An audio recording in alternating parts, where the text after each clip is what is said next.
friends to this course on understanding absurdist drama. We are in week 4 and this is going to be lecture number 3. Today we'll discuss Ionesco's play Rhinoceros. Rhinoceros is an absurdist classic written and performed in the year 1959. The play is set in a small provincial French town where people are turning into rhinoceros. The play opens in a small town square where we meet two friends, Jean and Berenger. Berenger is leading a monotonous life, and to overcome this monotony, he indulges in alcoholism. Jean, his friend, is very critical of Berenger's drinking habits. While Jean and Berenger are talking, suddenly a rhinoceros charges through the square, shocking everyone. There is no possibility of having a rhinoceros in that town. Therefore, the townspeople start thinking where from this rhinoceros has come. As the play progresses, we come to know that the town is suffering from a unique disease called rhinocerosis. In this disease, human beings turn into rhinoceros. The next day, more people start turning into rhinoceroses, including Berenger's friend Jean, who passionately defends the transformation as a new way of life. Berenger tries to understand what is happening and is horrified about this terrible metamorphosis of human beings into rhinoceros. Although townspeople have started accepting rhinocerosis as normal disease, indicating the lure of conformity and mass thinking. In the last act of the play, all townspeople have been transformed into rhinoceros. Daisy, Jean, Botard, Dudard, and there are many more people. In fact, the entire population of the town has become rhinoceros. Only person who survives is Berenger. The play ends with him defiantly declaring that he will never become a rhinoceros, standing as a lone figure against the absurdity of conformity and loss of individuality. The play is a critique of growing Nazism and fascism before World War II. It is also an incisive satire on the Holocaust of Jews during Hitler's Nazi rule. Nazism and fascism were both two faces of the same coin, which we can understand as totalitarianism. Totalitarianism refers to a political system which has absolute control over the lives of individual human beings. Human beings in this political system have no freedom. So let us see how Ionesco's Rhinoceros is a satire on 20th century Western totalitarianism. As I have already informed you, we encountered two friends, Jean and Berenger, in the opening scene of the play. Their conversation highlights how Berenger is experiencing the existential monotony and boredom in his life. Berenger says, "Listen, Jean, there are so few distractions in this town. I get so bored. I am not made for the work I am doing. Every day at the office, 8 hours a day, and only 3 weeks holiday a year. When Saturday nights comes round, I feel exhausted, and so you know how it is just to relax." Jean says, "My dear man, everybody has to work. I spend 8 hours a day in the office, the same as everyone else, and I only get 3 weeks off a year. But even so, you don't catch me. Willpower, my good man. Berenger says, but everybody has not got as much willpower as you have. I cannot get used to it. I just cannot get used to life. The opening lines of the play suggest Berenger's monotony with modern life and his consequent alienation. Berenger is dissatisfied with his repetitive routine, which appears to have no meaning. Jean, on the other hand, foregrounds the ideal of a conformist life. Jean says, in his opinion, everyone has to get used to life. Their exchange highlights Berenger's vulnerability and, of course, foreshadows his resistance to the herd mentality of the rhinoceroses. Jean, in this conversation, echoes Nietzsche when he uses the word willpower. Whether it is willpower or will to power that has brought human suffering is an important question. Friedrich Nietzsche, in his very famous work, The Will to Power, writes, and I quote, "And do you know what the world is to me? Shall I show it to you in my mirror? This world, a monster of energy, without beginning, without end, a firm, iron magnitude of force that does not grow bigger or smaller, that does not expand itself but only transforms itself. The world is will to power and nothing besides. And you yourselves are also this will to power and nothing besides." Nietzsche's idea of will to power foregrounds aggressive affirmation of life. It suggests the drive present within individuals to overcome their human limitations. As Jean is suggesting, Berenger is bereft of willpower or will to power. Consequently, Berenger cannot get used to this monotony of life. His dissatisfaction with routine work reflects his inability to conform to societal norms. Therefore, Berenger seeks escapism through drinking. While Berenger and Jean are talking about the problem of boredom in Berenger's life, as the title of the play itself indicates, the play is about rhinoceros. It's about a number of rhinoceroses roaming around in the city. Since there is no possibility of the presence of rhinoceros in that French provincial town, the people start wondering where from these rhinoceroses have come, whether they are good or evil, where their presence is a good thing or an evil presence. As the play progresses, we become aware that rhinoceroses in the play are not animals. They are human beings metamorphosed into animals. Daisy informs Berenger, "What do you expect me to think? I have got some news for you. Botard is a rhinoceros." Well, I don't believe it. He was against it. You must be mistaken, he protested. "Dudard has just been telling me, is not that so, Dudard?" Dudard says, "That is so." Daisy says, "I know he was against it, but it did not stop him turning 24 hours after Miss Papillon." Dudard, "Well, he must have changed his mind. Everybody has the right to do that." Berenger says, "Then obviously anything can happen." Now, why Botard has turned into a rhinoceros?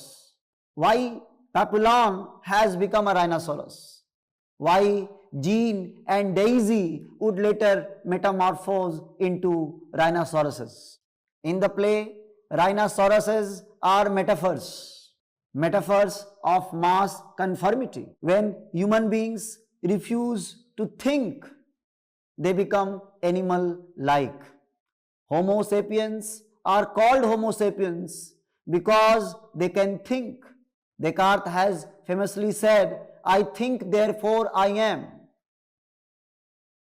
In other words, Descartes has assigned cognition to man, and because of his cognitive abilities, man is man, and in the eyes of several philosophers, man is superior to animals. In the play, human beings are turning into animals. They are degenerating. Their degeneration is a byproduct of their mass conformity. Commenting on this aspect of the play, Ionesco himself has suggested, leftist or rightist rhinoceritis constitutes the threat that looms over human beings who have no longer any time for thought, who are unable to regain their wits and their wit. Ionesco's point of view is very clear. Ionesco is against all kinds of ideological blinkers, whether a human being is a leftist or a human being is a rightist. If a human being has put on ideological blinkers, he cannot remain a human being. For Ionesco, rhinoceritis is a metaphor for penetration of totalitarian ideologies within human societies. The transformation of human beings into rhinoceroses symbolizes how people are gradually consumed by larger forces of mass conformity and mass movements. This metamorphosis of humans into animals is symbolical of rejection of human values. It indicates the loss of critical thinking among human beings so that they fall prey to political ideologies of power. We are living in an age of social media where WhatsApp messages, Facebook posts, Instagram reels are constantly hammering our minds with a view to colonize us and of course our brains. Berenger, Dudard and Daisy are also indicating similar colonization of human mind by uncritical thinking. Although human beings have a right to become whatever they want to become, but they also have to self-reflexively reflect upon what they are becoming is just or unjust.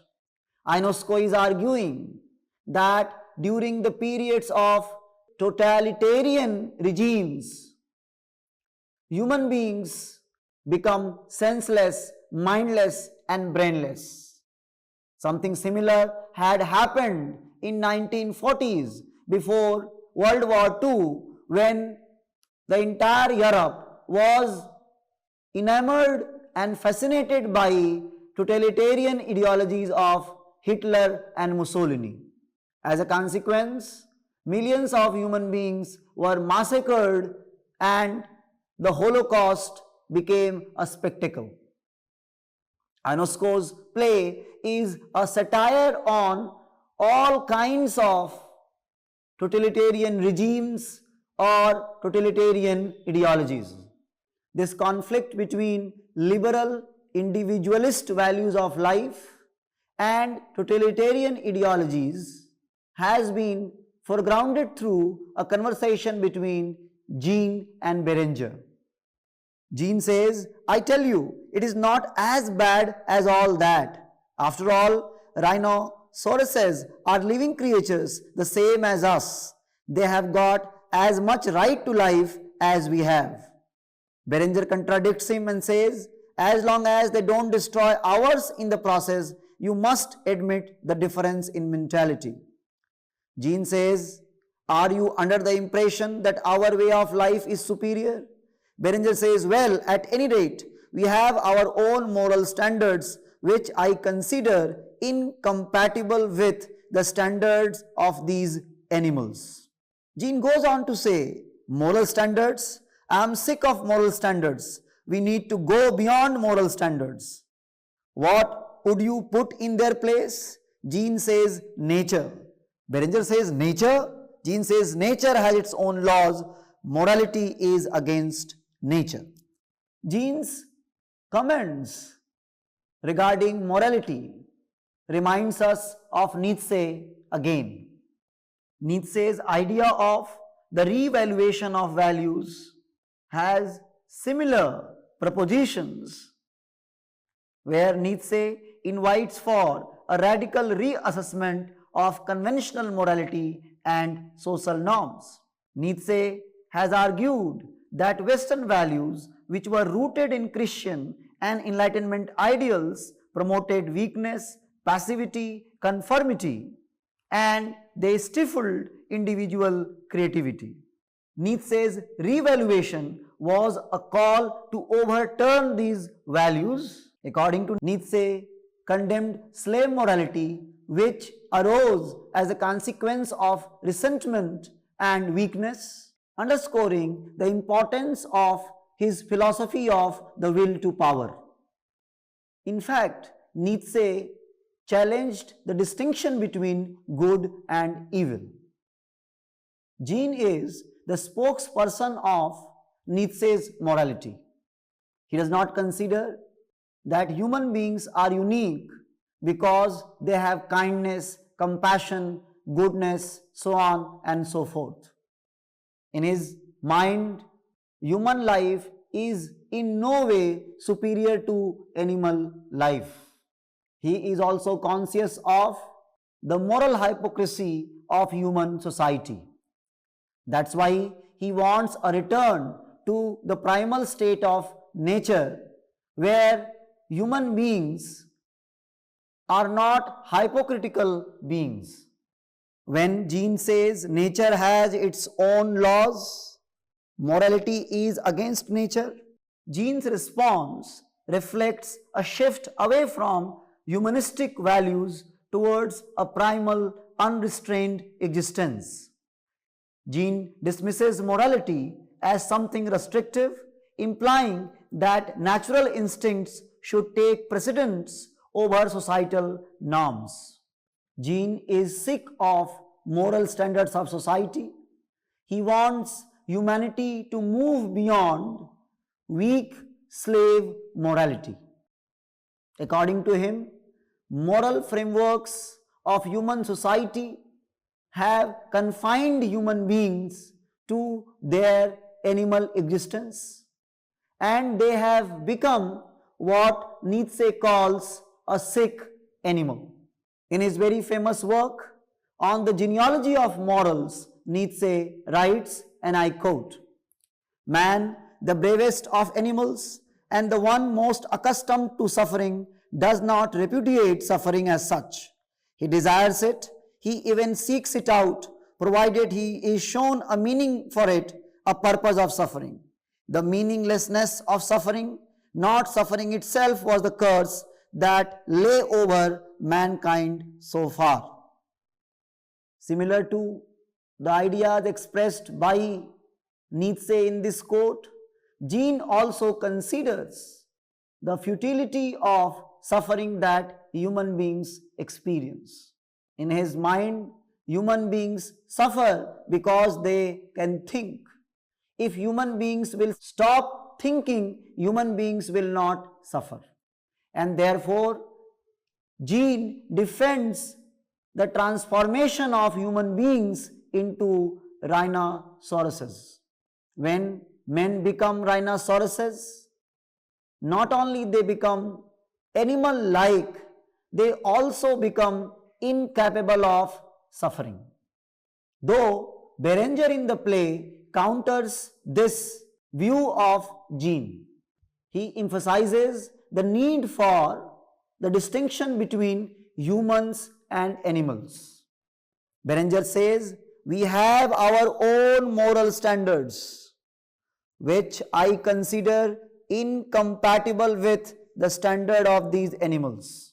Berenger clings to his individuality and humanity, while Jean begins to embrace the idea of natural existence without moral constraints. Berenger is an individualist who believes in human autonomy, in human agency, in human possibilities of progress and change. He is very critical of Jean's idea of being lured into mass conformity. Berenger says, just think a moment. You must admit that we have a philosophy that animals don't share, an irreplaceable set of values which it has taken centuries of human civilization to build up. Jean counters him, when we have demolished all that, we will be better off. Berenger says, I know you don't mean that seriously, you are joking, it is just a poetic fancy. Jean bursts. Berenger says, I had never realized you were a poet. Jean says, brr. Berenger says, that is not what you believe fundamentally. I know you too well. You know as well as I do that mankind. Jean interrupts him, says, don't talk to me about mankind. Berenger says, I mean the human individual, humanism. Jean says, humanism is all washed up. You are a ridiculous old sentimentalist. And he goes into the bathroom. Here, Jean's disdain for moral standards and desire to embrace nature reflects Nietzsche's criticism of traditional morality. Jean has announced the death of man like Nietzsche had announced the death of God. According to Jean, man no longer exists. The human individual is dead. Humanism is washed up. And those who are talking about human beings and humanism are old sentimentalists according to Jean. Jean's desire to demolish humanism is a critique of Christian morality and also that of Enlightenment philosophy of the West. Kant has desired the emancipation of man from the clutches of ignorance. Jean wants man to return to that state of ignorance again. Jean's increasing identification with the rhinoceroses reflects Nietzsche's idea of overcoming imposed values.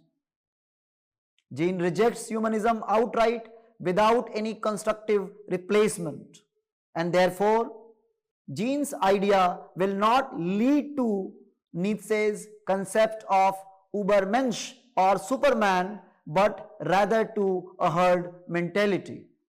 Later in the play, Jean himself would become a rhinoceros, losing his individuality to the collective identity that pervades and permeates around.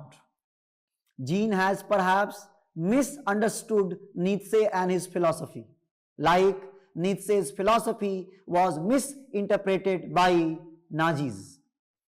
Jean mistakes the rejection of human values as an empowering act, yet in abandoning these values, he forfeits his humanity and individuality, embodying a misguided interpretation of Nietzsche's philosophy. Jean's idea is very well contested by Berenger.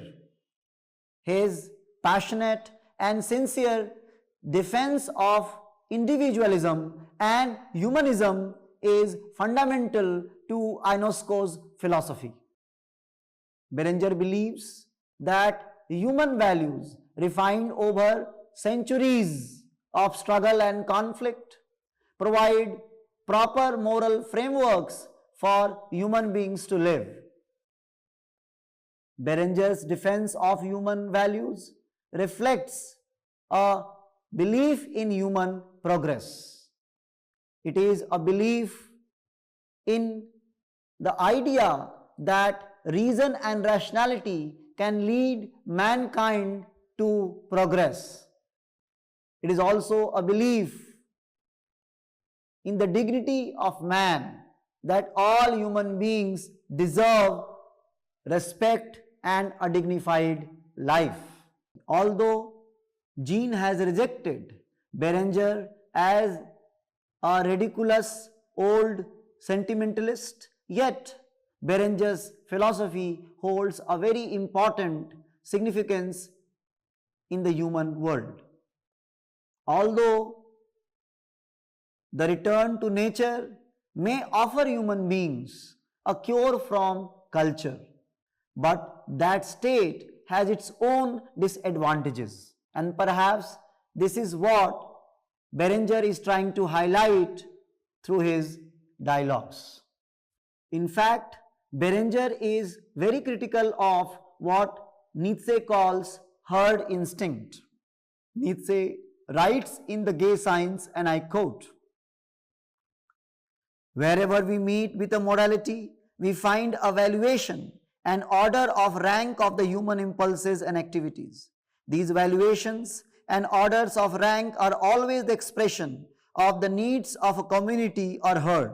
That which is in the first place to its advantage, and in the second place and third place, is also the authoritative standard for the worth of every individual. By morality, the individual is taught to become a function of the herd and to ascribe himself value only as a function. As the conditions for the maintenance of one community have been very different from those of another community, there have been very different moralities. And in respect to the future essential transformation of herds and communities, states and societies, one can prophesy that there will still be very divergent moralities. Morality is the herd instinct in the individual." As it is obvious, Nietzsche is critical of morality. For Nietzsche, morality is herd instinct. It's about one human being doing what all other human beings are doing.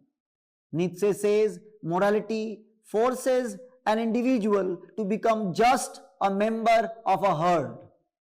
In other words, morality is the transformation of an individual into an animal.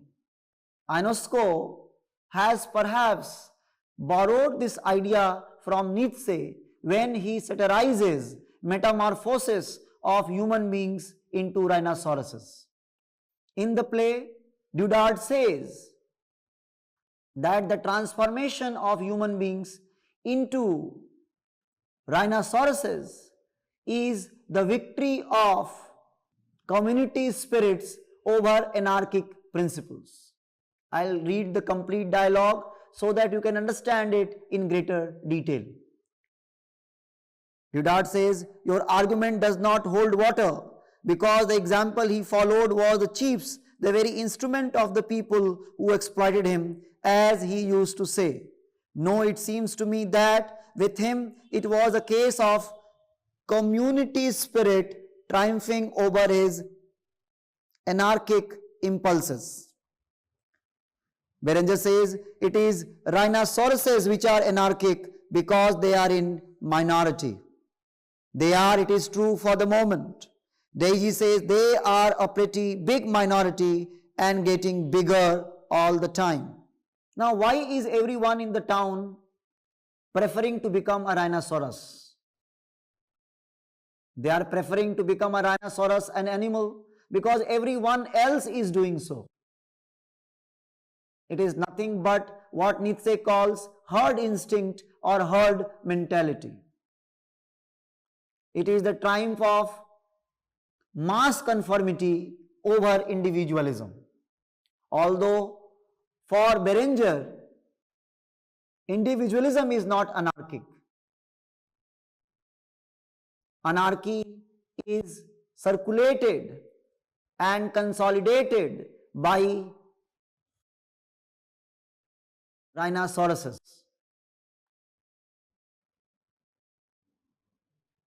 Although as of now they are in minority, but the possibility is a time would come, a day would come when they would become majority. Through this conversation, Ionesco is suggesting that sometimes as individuals we think political ideologies to be less important, whether it is leftist ideology or it is rightist ideologies or any other ideology which is totalitarian in nature, we overlook it, we disregard it, we consider it to be a minority. But a moment may come when this totalitarian ideology will become so rampant that it will have the ability to destroy all human beings, to transform all human beings into rhinoceroses. Although few people believing in a particular ideology may not appear to a problem, but the problem Daisy suggests may get bigger and bigger. If the authorities fail to act on time, there is a possibility that these minor ideologies, which are dangerous for the well-being of individuals, become threatening and destroy the law and order of the society. The conversation between Dudard and Berenger represents two contrasting attitudes towards the spread of mass conformity. Dudard reflects a passive relativist approach. He believes it is not his place to intervene into other people's lives. He considers the metamorphosis of men into rhinoceros a matter of personal choice. As he says, they are free to do as they like. However, for Berenger, this metamorphosis is fundamentally evil. He does not consider this transformation to be harmless and suggests we must attack the evil at the roots. The exchange reflects Ionesco's critique of moral passivity and relativism in the face of mass conformity and ideological pressures, underscoring the importance of active resistance to societal pressures that threaten individuality, even when those pressures are dressed up as personal freedom or harmless change. By now, you must have understood what this play is all about. It is about rhinoceros, a metaphoric disease which transforms human beings into rhinoceros. Or in other words, it transforms human individuals into herd particles. So the question is there any cure? Is there any remedy against this disease of mass conformity? So the question remains, what can protect human beings from rhinoceros? Emmanuel Levinas has proposed an ethico-political philosophy of love. Love for Levinas is not a self-centered romantic pursuit. For him, love is an ethical responsibility towards another person. For Levinas, love is fundamentally an ethical encounter, one that emphasizes the other's needs above one's own desires. This ethical love means responding to the other in a way that acknowledges their unique subjectivity, their vulnerability, and their moral call for care and responsibility. Love for Levinas is not about possession or self-fulfillment, but about selflessness and dedication to another. Levinas says, and I quote, "I will say this quite plainly, what truly human is, and don't be afraid of this word love. I mean it even with everything that burdens love, or I could say it better, responsibility is actually love. As Pascal said, without lust, love exists without worrying being loved. Thus, love can be defined as a transcendent force that allows human beings to transcend their egotistical interests. In other words, love becomes an act of stepping outside oneself, moving closer towards the other. Love for Levinas becomes an ethical responsibility towards the other. In Rhinoceros, Berenger and Daisy relationship, especially as it evolves in the face of societal collapse, can be interpreted through the lens of Levinas's philosophy of love. Berenger and Daisy could have survived in the world of rhinoceroses. They would have remained humans if they could have been together.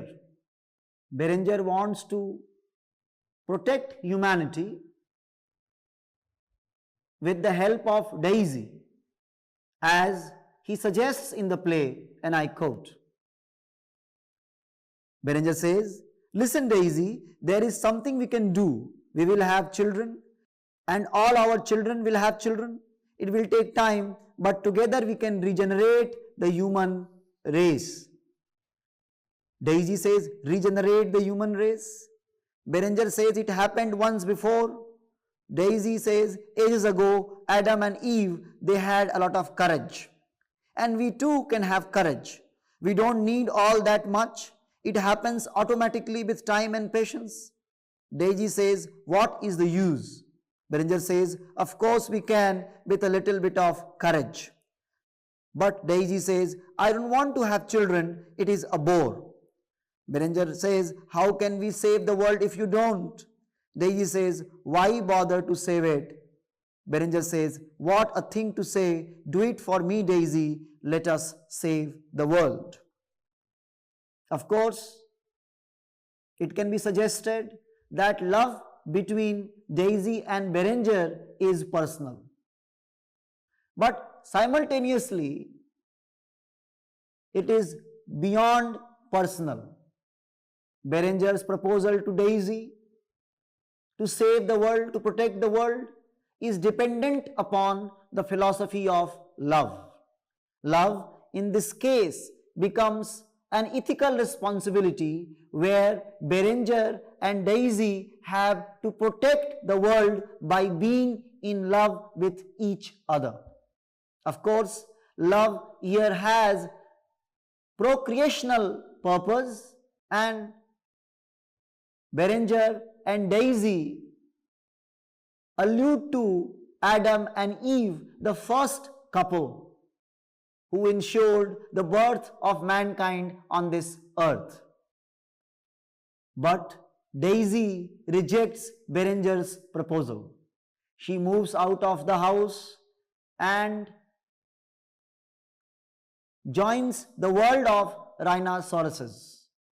When Daisy eventually decides to abandon Berenger for the rhinoceroses, it becomes clear that her commitment to him lacks the unwavering responsibility Levinas was talking about when he was referring to love. Daisy's decision to join the rhinoceroses reflects her inability to maintain an ethical commitment to him as an individual. In the end, Berenger is left alone, rejected by the society, refused by Daisy. He becomes an abnormality in the society of rhinoceroses. He becomes what he had feared, a minority. Majority of the human beings have become rhinoceroses. And of course, this reminds us of the conflict between majoritarianism and minoritarianism. Ionesco is suggesting that it is always better to be an individual human being than to be part of any collectivity, than to be part of any mass hysteria. Through Berenger, Ionesco highlights Sartrean impulse to become an individual. In the Age of Reason, Sartre has written, the individual's duty is to do what he wants to do, to think whatever he likes, to be accountable to no one but himself, to challenge every idea and every person. Similar to what Sartre is saying, Berenger challenges every person. Berenger does not conform to mass hysteria. He does not consent to become a rhinoceros. He says, and I quote, I am not joining you. I don't understand you. I am staying as I am. I am a human being. A human being. I have only myself to blame. I should have gone with them while there was still time. Now it is too late. Now I am a monster, just a monster. Now I'll never become a rhinoceros. Never, never. I have gone past changing.